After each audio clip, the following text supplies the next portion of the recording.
Pernahkah kamu merasa sudah mencoba berbagai cara untuk menyelesaikan sebuah masalah?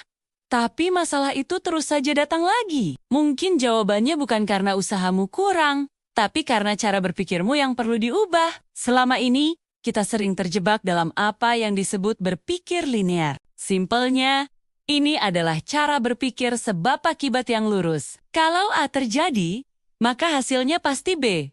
Kalau mau kurus, ya kurangi makan. Kalau mau kaya, ya kerja lebih keras. Terdengar logis kan? Tapi kenyataannya, hidup tidak sesederhana itu. Inilah saatnya kita berkenalan dengan berpikir sistemik. Berbeda dengan berpikir linear yang hanya fokus pada satu garis lurus.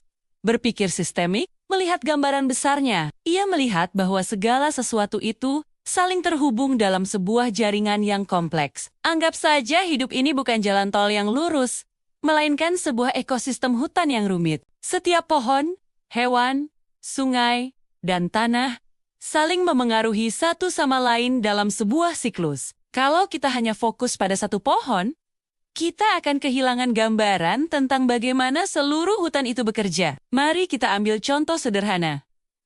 Kamu sering merasa lelah di tempat kerja. Kalau pakai cara berpikir linear, solusinya mungkin cuma tidur lebih awal atau minum kopi lebih banyak. Tapi dengan berpikir sistemik, kita akan bertanya lebih dalam. Kenapa kamu lelah? Mungkin karena beban kerja berlebih. Kenapa beban kerja berlebih? Mungkin karena manajemen waktu yang kurang baik.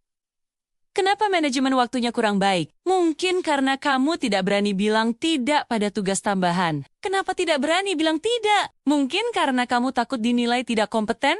Lihat, masalahnya ternyata bukan cuma kurang tidur, tapi ada jalinan pola, kebiasaan, dan bahkan keyakinan diri yang saling terkait. Saat kita mulai melihat hubungan-hubungan ini, kita tidak lagi hanya memadamkan api kecil di permukaan. Kita mulai mencari sumber kebakarannya. Solusi yang dihasilkan pun jadi lebih mendasar dan tahan lama. Misalnya, daripada hanya minum kopi, kamu mungkin akan mulai belajar manajemen waktu, berlatih komunikasi asertif, atau bahkan bicara dengan atasanmu tentang beban kerja. Solusinya tidak lagi berada di ujung garis lurus, tapi tersebar di seluruh jalinan masalah. Jadi, lain kali saat kamu berhadapan dengan masalah yang sepertinya tidak ada habisnya, coba berhenti sejenak. Jangan buru-buru mencari solusi cepat. Mundurlah sedikit dan coba lihat polanya.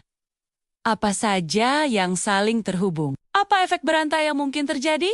Dengan melatih cara berpikir sistemik, kita tidak hanya menjadi pemecah masalah yang lebih baik, tapi juga lebih bijak dalam memahami kompleksitas hidup. Karena pada akhirnya, hidup bukanlah serangkaian peristiwa acak, melainkan sebuah jejaring makna yang indah dan saling berinteraksi. Terima kasih sudah menonton. Kalau kamu merasa video ini bermanfaat, jangan lupa like, subscribe, dan bagikan ke teman-temanmu ya. Sampai jumpa di video berikutnya.